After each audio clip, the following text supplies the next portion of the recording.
सगळं काय घेतलं, पण मला आवडलं म्हणून एक सफरचंद तेवढं घेतलं. चव बघून घेतलं बरं का. असं सगळं मी नवऱ्याकडे दिलं. नवऱ्यानं सामान बघितलं आणि गेला दुकानात. उधारी बघून घरी आला. म्हटलं नव्हतं गणितात कच्ची, बेरीज वजाबाकी कोण नसते. तो घरात आला, तुझं डोसकच फिरलं. म्हणाला, गरीबाघरची कुडकुडवी तू. मला म्हणाला, नालायक दुकानदाराशी सूत जमवतीस. असं काय बाय काय बाय बोलला. घाबरून माझं पीठ किंवा सांडलं. सगळं तेल कणकेत, मसाल्याच्या पुड्या तेलात भिजवल्या. मिठाची बरणी पडली, धणे उधळले, काळी काळी मिरी पडली. आणलेलं जे सारं ते पडलं खिडकीच्या बाहेर.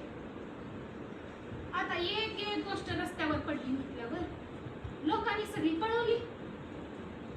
बांधली मला आणि ह्यो पोरांना घेऊन पळून गेला. तुम्हाला सांगते, माझं जेव्हा लग्न झालं ना, तेव्हा माझा नवरा माझ्यावर लई प्रेम करायचा. लई लई प्रेम करायचा.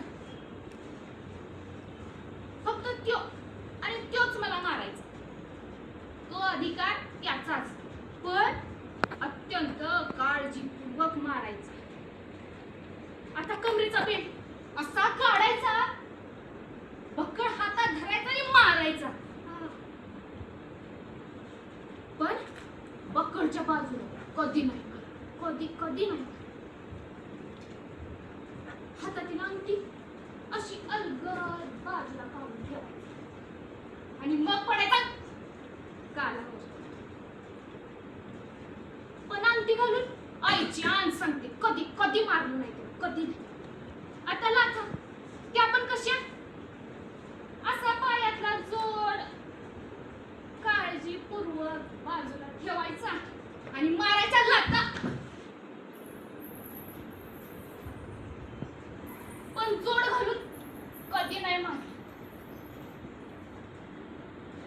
कधी नाही.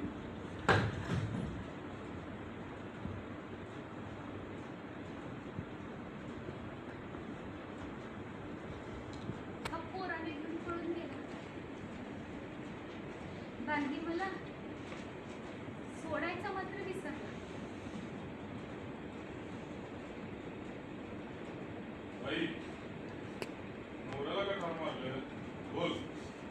म्या नाही मारलं, त्याच्या पोराने त्याला मारलं आणि मग तो पोराला घेऊन पळून गेला.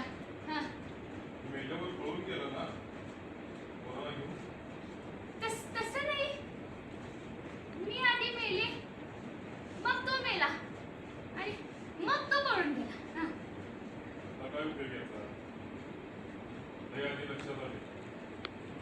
ज्या डोक्यावर परिणाम झाला, नीट विचार कर बाई. फार नशिबान आहे, फार नशिबान आहे. नशिबान आहे, नशिबान आहे, नशिबान आहे.